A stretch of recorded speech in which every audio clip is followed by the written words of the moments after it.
Welcome to कुंडली ज्ञान। जय माँ काली, जय माँ तारा, आप सबका भला हो। ये है लेसन 21 और हम डिस्कस कर रहे हैं हाउसेज और हाउसेज में डिस्कस कर रहे हैं twelfth house in various houses. और उसी श्रृंखला में अभी हम लोग डिस्कस करेंगे what happens when twelfth house comes in 10th house. ठीक है, तो अब जब 10वें घर में 12वां घर आ जाता है तो 12वां घर किस चीज़ का है? एक्सपेंडिचर का। और वो किसके घर में आया हुआ है? प्रोफेशन के घर में आया हुआ है। तो भैया ऐसा कौन सा काम करें जिसमें हमारा पैसा खर्चा हो और हमें पैसा मिले? सोचो सोचो भाई, सोचने वाली बात है, क्योंकि 12th हाउस कोई अच्छा हाउस तो है नहीं। ठीक, और ये 10th हाउस में आया हुआ है। 10th हाउस में शनि की एनर्जी है और 12th हाउस में राहु और गुरु की एनर्जी है, एज वी नो। तो यहाँ मैं आपको एक सजेशन दूंगा कि इट इज़ बेटर कि आप एनजीओ से रिलेटेड काम करना स्टार्ट करें। ठीक है, आप कोई टेम्पल खोल सकते हैं, उसका काम कर सकते हैं। कोई मेडिटेशन सेंटर खोल सकते हैं जहाँ आप किसी को योगा सिखा रहे हैं, ठीक है, ध्यान सिखा रहे हैं, साधना सिखा रहे हैं। ऐसे काम आप कर सकते हैं, इनसे आपको लाभ होगा। आप यहाँ एक्सपोर्ट इंपोर्ट बिजनेस भी कर सकते हैं, क्योंकि 12th हाउस फॉरेन कंट्री का भी सिंबल है।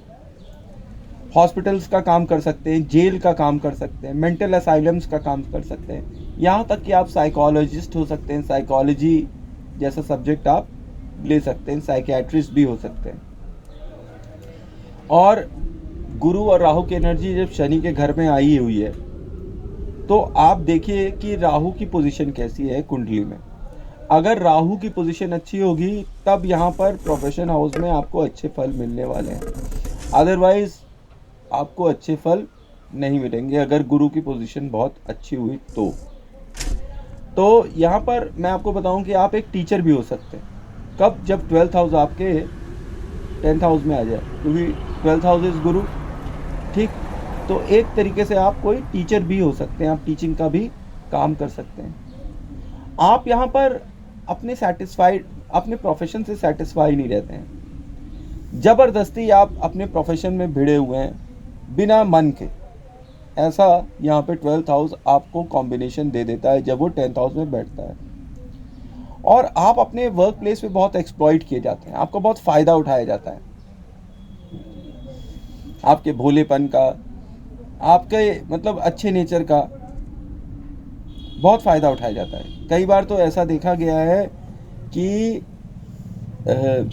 जातक जो है वो कुछ कर रहा है और उसका श्रेय कोई और उसके वर्क प्लेस पर ले जाता है, और इसी तरह उसका खूब फ़ायदा यहाँ पर उठाया जाता है। और यहाँ पर मैं आपको एक चीज़ और बता सकता हूँ कि आप, हो सकता है वन फाइन डे अगर आप बिज़नेस करते हो तो आप अपना सब बिज़नेस और सब कुछ बेच बाच कर कहीं और फॉरेन लैंड में जाकर शिफ्ट हो और वहाँ पर काम करना स्टार्ट कर सकते हैं। तो फॉरेन कंट्री में जाकर आप काम भी यहाँ पर 12th house in 10th house कर सकते हैं। यहाँ पे ये कॉम्बिनेशन फाइनेंस के लिए तो मुझे अच्छा नहीं लगता है। It's very bad for finance. पैसे के लिए लोगों को उल्लू बनाना आपको पड़ सकता है मजबूरी में, ठीक है।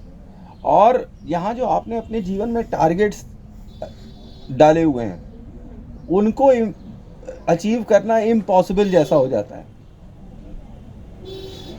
पूरी लाइफ आप संघर्ष करते हैं, पर जिन जगहों पे आप पहुँचते हैं वहाँ पहुँचकर आपको कभी भी सेटिस्फैक्शन नहीं मिलती है, ख़ास तौर पे मॉनेटरी वाइज। और पैसे के लिए ये combination 12th house and 10th house बहुत स्ट्रगल कराएगा। ये फॉरेन में ज़रूर आपको सफलता दे सकता है, पर आपके घर में या जन्म स्थान पर आपको सफलता नहीं दे पाएगा। ये व्यक्ति जिसका 12th हाउस आपका 10th हाउस में पूजा पाठ करने वाला ओझा हो सकता है, तांत्रिक हो सकता है, ठीक है, पूजा पाठ करने वाला व्यक्ति हो सकता है। और तांत्रिक मैं इसलिए कह रहा हूँ क्योंकि इसमें राहु की भी एनर्जी है ना, तो ये तंत्र मंत्र भी कर सकते हैं, ठीक है। और इनके घर में प्रॉब्लम्स होगी। 4th हाउस को ये घर जो है 7th एस्पेक्ट से जब देखता है तो आप समझ लीजिए गुरु की एनर्जी वहाँ पहुँची है 4th हाउस में। अब तो ये आपको विदेश ले जाएगी, तभी आपका तरक्की कराएगी, तभी आपको धन देगी, अदरवाइज नहीं देगी। यहाँ पे चेंज ऑफ फील्ड भी देखा गया है। कि आप अपना फील्ड जो है वो चेंज कर कर कोई और काम करने लगें। आप अपने फैमिली मेम्बर्स से किसी न किसी वजह से दूर हो जाएंगे, probably due to profession only, कि आप अपने फैमिली मेम्बर्स से दूर हो जाए। ये भी हो सकता है कि आपकी पहले से फैमिली जो है फॉरेन कंट्री में हो और आप फॉरेन में ही पैदा हुए हो, ठीक है, और फैमिली मेम्बर्स आपके सब फॉरेनर्स हो। और यहाँ पे 10th हाउस में जब 12th हाउस आता है तो आपको एक मजबूरी में काम करना पड़ता है। आप जिस प्रोफेशन में हैं वहाँ आप खुश नहीं होते हैं, आप चाहते नहीं हैं कि आप उसमें रहें, पर किसी न किसी मजबूरी में आपको उसमें लगे रहना पड़ता है। तो ये था मेरा सूक्ष्म विश्लेषण when 12th house comes in 10th house.